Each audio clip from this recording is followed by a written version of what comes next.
This election is all about the story you think you are in.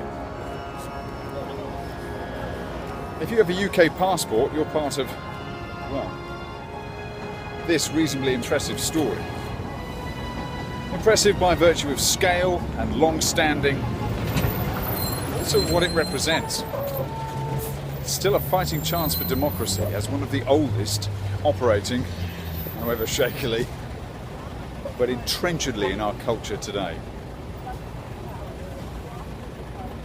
But where do you think that is going? Which direction is the story you're in really heading? To some glorified vision of the past? Like that beautiful old Dragon Rapide flying over now, which I wouldn't mind a ride in. Or something that points forward.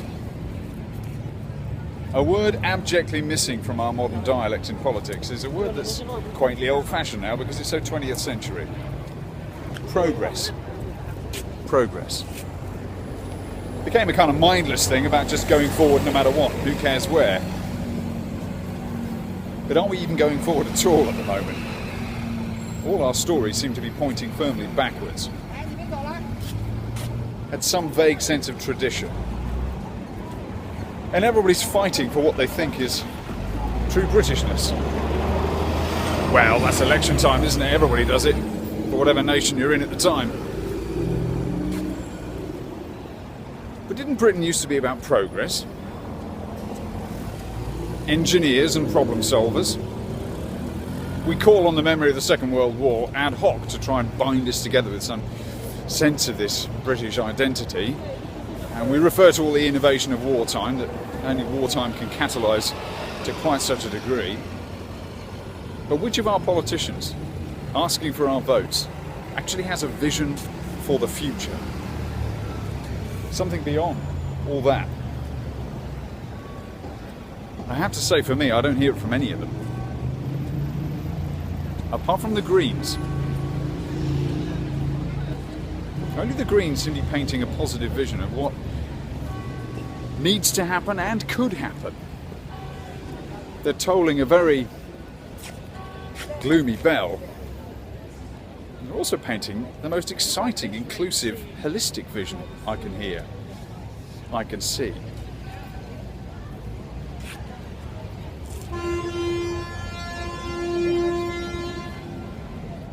Somebody should indeed be sounding an alarm about the fact that we're all prepared to vote for things they don't seem to be looking forward at all. We clamour for identity and no one is saying this is where I think we need to be and these are the facts at hand and the elements in play.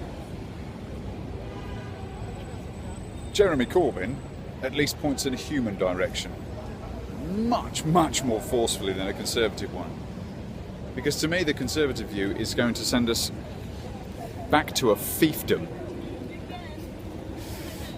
It probably won't fully, but it will much more than it should.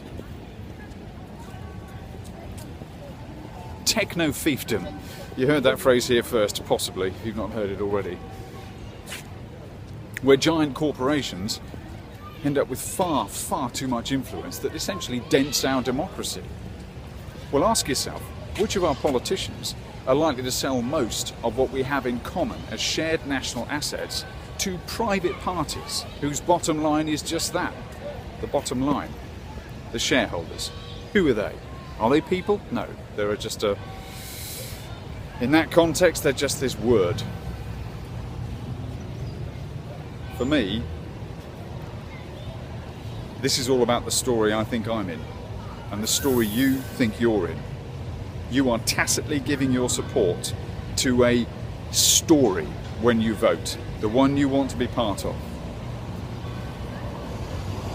I want to be part of the story of the future, where we grasp the possibilities and the responsibilities standing right at the door. It's a very exciting time. And a big part of the excitement is a kind of dread for just how bad it could be and how good. What is the story you think you are part of? What is the story you want to be part of? That is what you are voting on this June in the UK.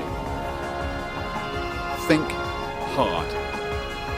Don't just assume it's going to be the same old story. Progress never lets it be so. Democracy